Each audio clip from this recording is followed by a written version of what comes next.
हे म्हणणारे म्हणजे राष्ट्रसेवा, राष्ट्रनिष्ठा.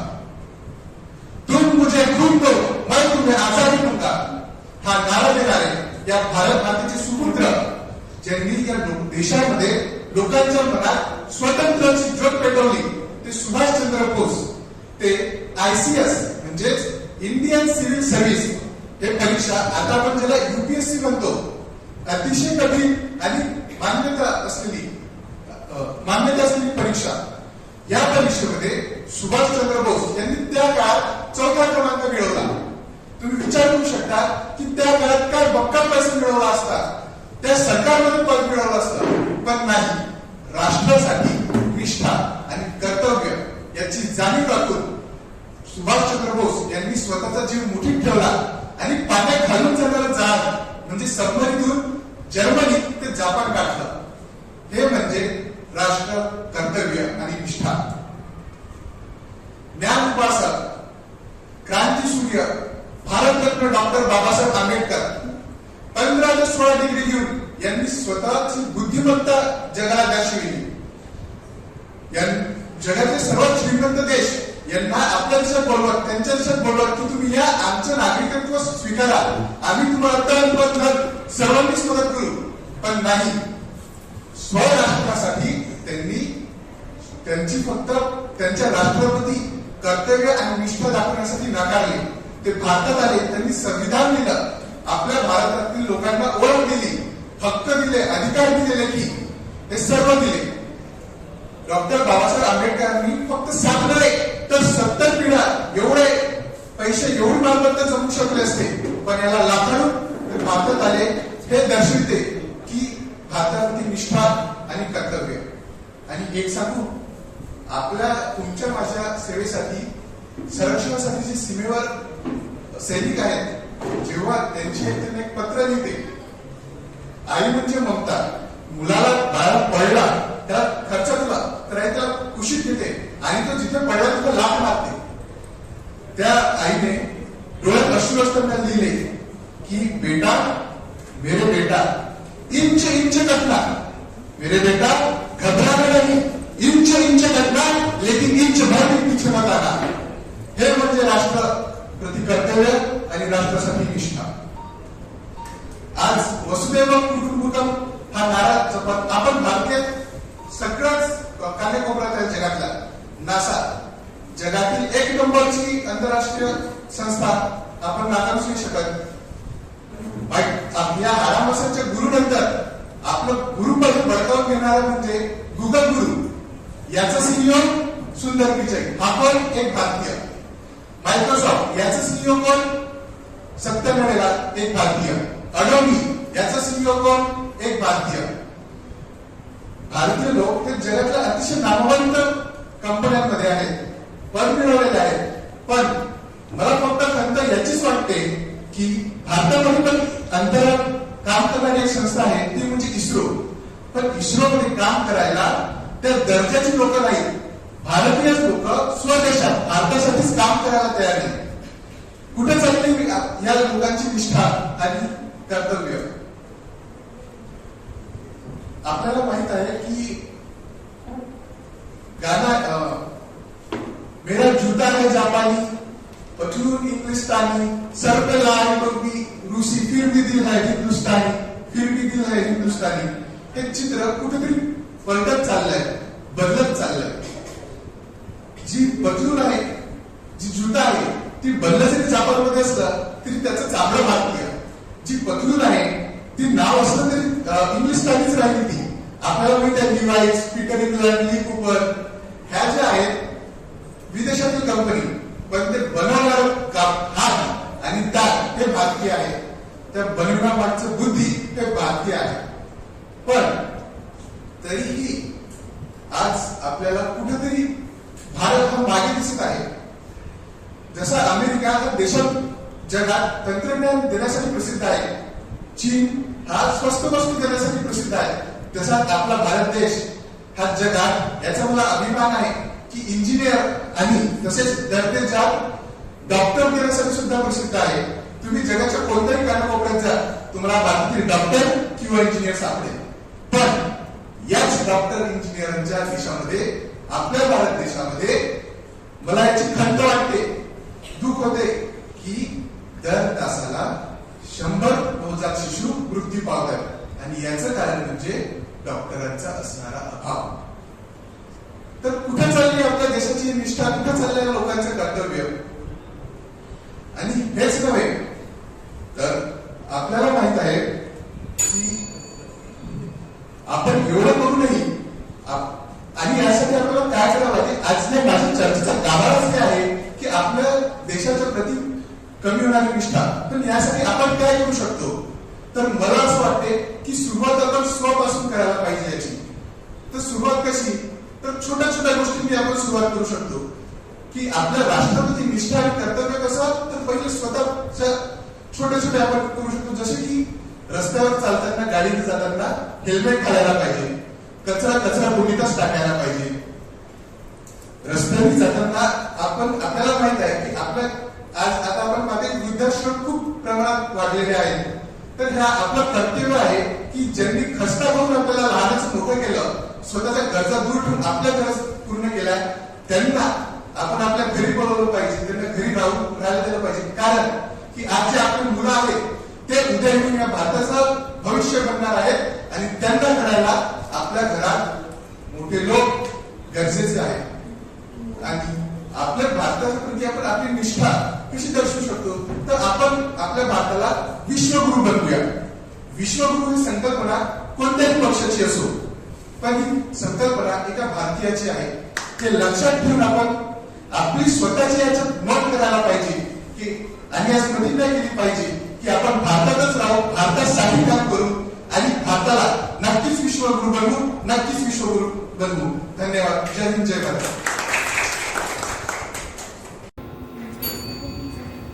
अटल बिहारी वाजपेयी जी ने कहा है कि भारत कोई भूमि का टुकड़ा नहीं है, यह जीता जागता राष्ट्र पुरुष है. अटल बिहारी वाजपेयी जी ने कहा है कि यह वंदन की धरती है, अभिनंदन की धरती है. यह वंदन की धरती है, अभिनंदन की धरती है. यह वंदन की धरती है, अभिनंदन की धरती है.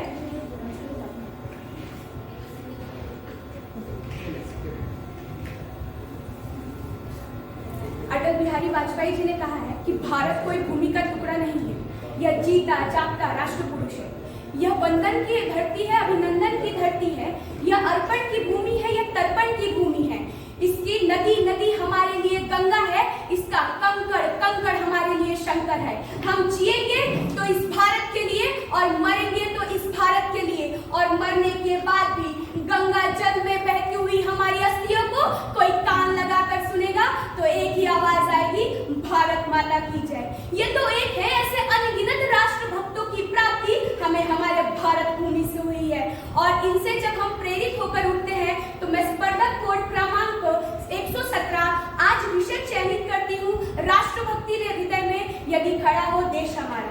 अध्यक्ष महोदय, सर्वप्रथम मैं राष्ट्र और देश के बीच का अंतर स्पष्ट करना चाहूंगी, क्योंकि विषय में राष्ट्र कहा है, देश नहीं. क्योंकि देश ये भौगोलिक सीमा को अभिव्यक्त करता है, लेकिन राष्ट्र हमारी संस्कृति को अभिव्यक्त करता है. राजनीति विज्ञान के मुताबिक राष्ट्र एक स्वायत्त राजनीतिक इकाई है. यह ऐसा क्षेत्र है जहां पर सरकार, संप्रभुता और जनसंख्या पाई जाती है. परंतु अध्यक्ष महोदय, हम भूल नहीं सकते इतिहास के उन पन्नों को जहां पर न हमारे पास सरकार थी, न संप्रभुता और जनसंख्या को तो बेड़ियों में जकड़ा था. आज हमें बताया जाता है कि हम 200-400 सालों से गुलाम रहे हैं, परंतु वास्तविकता यह नहीं है, क्योंकि भारत देश ने करीब 800 सालों की गुलामी की जंजीरों को सहा है. परंतु उन्हीं जंजीरों को शस्त्रों में परिवर्तित कर हमारे राष्ट्रभक्तों ने, किसी ने कतरा कतरा खून दिया था, दी जवानी जुनून दिया था, खड़े अंग्रेज माने नहीं तो गोलियों से भून दिया था. मिली नहीं राजनीति से, न पैसों से खरीदी है. आजादी मिली है केवल राष्ट्रभक्तों के प्राणों की आहुति से. अध्यक्ष महोदय, आज हमें राष्ट्रभक्ति ये कोई शब्द नहीं है, ये कोई बातें नहीं है, इसकी कोई परिभाषा नहीं है. ये एक एहसास है, ये अपने आप में पवित्र और गर्व का अनुभव है. ये हमारे राष्ट्र के प्रति हमारा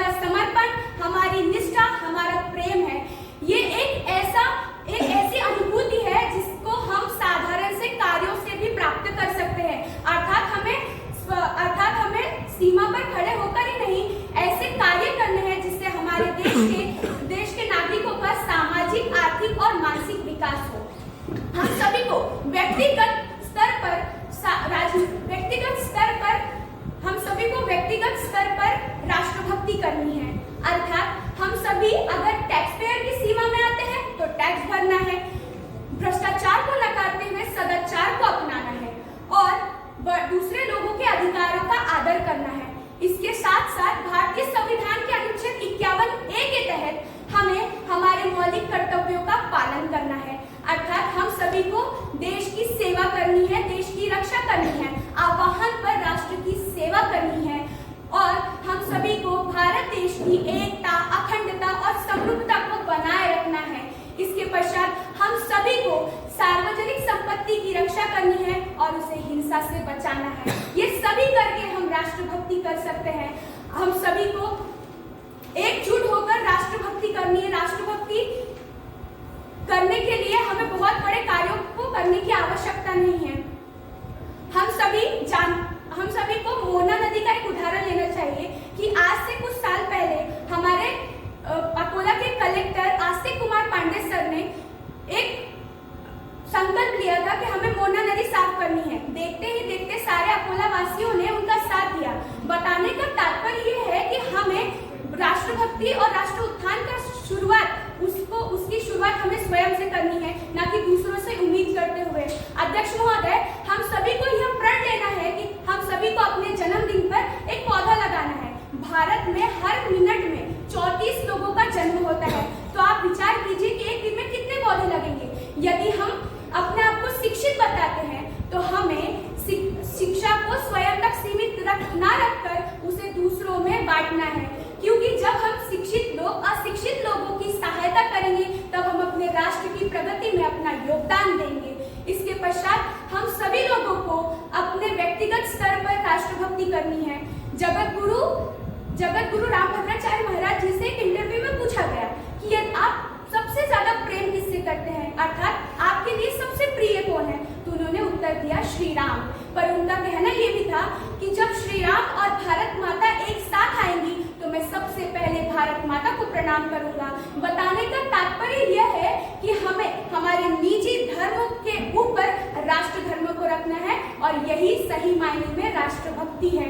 अध्यक्ष महोदय, हम सभी को अपने निजी धर्मों को त्याग करके राष्ट्र धर्मों को सबसे ऊपर रखना है।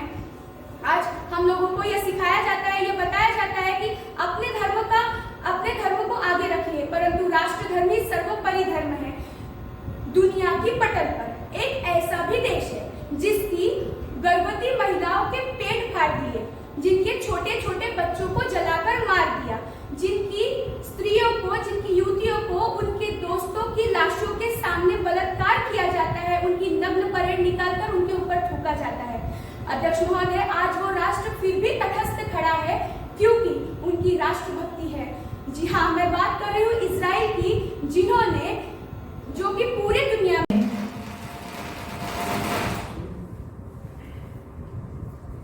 ज्ञाते आणि रसिक श्रोते हो, नमस्कार।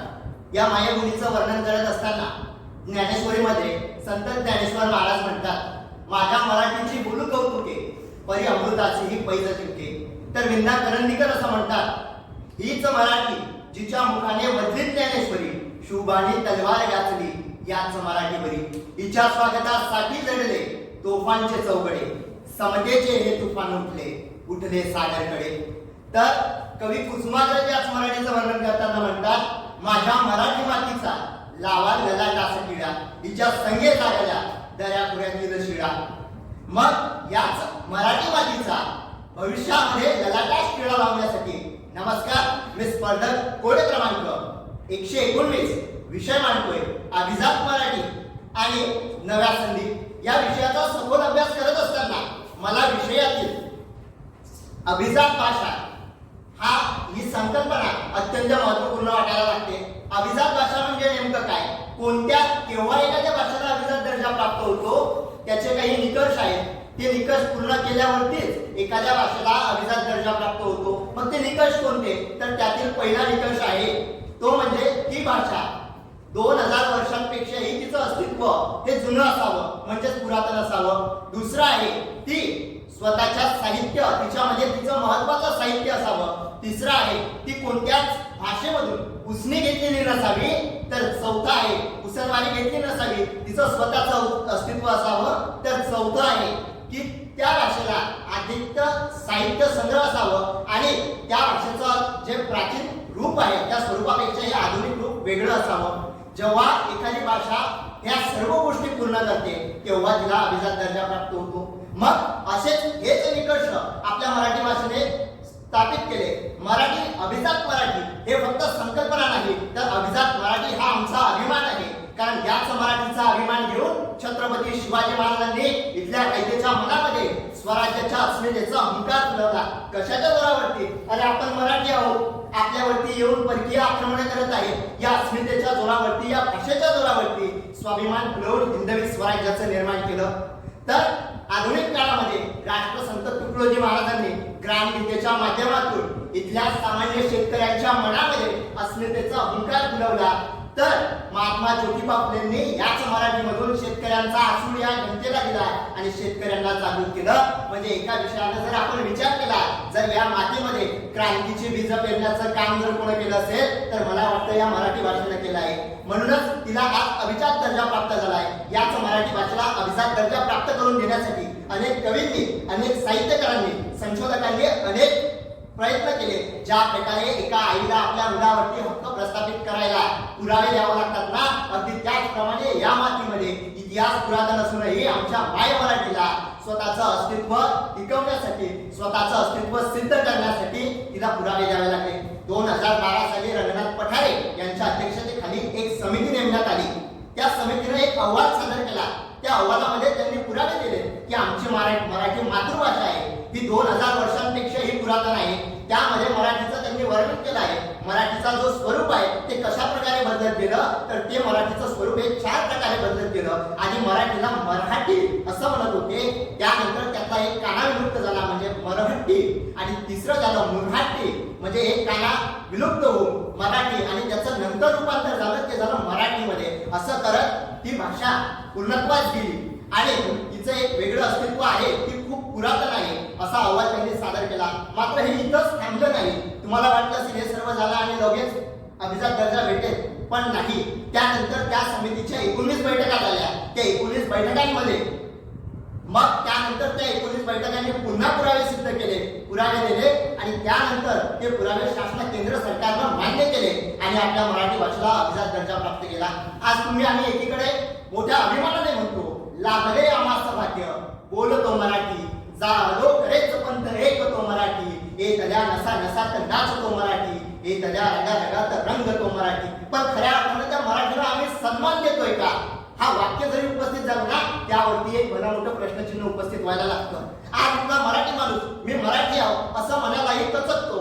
मग आज आम्ही आमच्याच 52 बोली भाषांचा आम्ही सन्मान करत नाही. त्यावरती लोकमतचे पत्रकार विलास बडे असं म्हणतात, जेव्हा मी पत्रकारितेच्या क्षेत्रात आलो ना तेव्हा मला त्या चित्रकारितेमध्ये हिणवलं जात होतं, कारण मी मराठवाड्याचा पण माझी भाषा ही गावंढळ होती. मग ते यावरती खंत व्यक्त करताना असं म्हणतात, जोपर्यंत इथली मराठी, इथला मराठी माणूस त्याच्या 52 भाषांचा स्वीकार करत नाही ना, तोपर्यंत मराठीला कितीही तुम्ही अभिजात दर्जा द्या, काहीच उपयोग होणार नाही. मग मला वाटतं हा अभिजात दर्जा तर आपल्याला भेटला, पण त्याची पुढे वाटचाल ते तुमच्या आमच्यावरती निर्भर आहे. ते तुम्ही आम्ही करणं गरजेचं आहे. मराठीचा स्वाभिमान हुंकार आपल्याला आपल्या मनामध्ये फुलवणं गरजेचं आहे.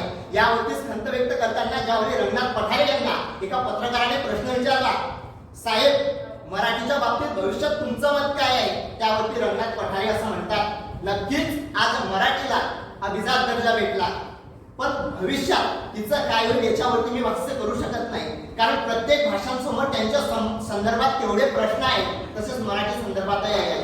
कारण आज कित्येक मराठी शाळा या बंद पडण्याच्या मार्गावरती आहे, रंगनाथ पठारे यांनी सांगितलं. म्हणून मला वाटतं आज मराठी युवकांनी मराठी भाषेकडे वळणं गरजेचं आहे.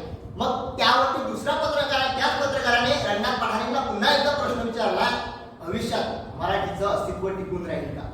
त्यावरती रंगनाथ पठारे यांनी 2 मिनिटांचं मौन धरलं. त्यावरती त्यांनी उत्तर दिलं, ते म्हणतात, ते मला माहिती नाही, नक्कीच ते अस्तित्व टिकेल, पण ते येथील माणसांवरती निर्भर आहे. मग ते अस्तित्व टिकवण्यासाठी नाहीतर या मराठीच्या अस्तित्वावरही भविष्यात प्रश्नचिन्ह उभं राहू शकते, पण मला वाटते रंगनाथ पठारे म्हणतात असं होऊ शकत नाही. मग ते सर्व निर्भर आहे ते तुमच्या आमच्यावरती. मग आज आमचा कल हा सर्रास कॉन्व्हेंट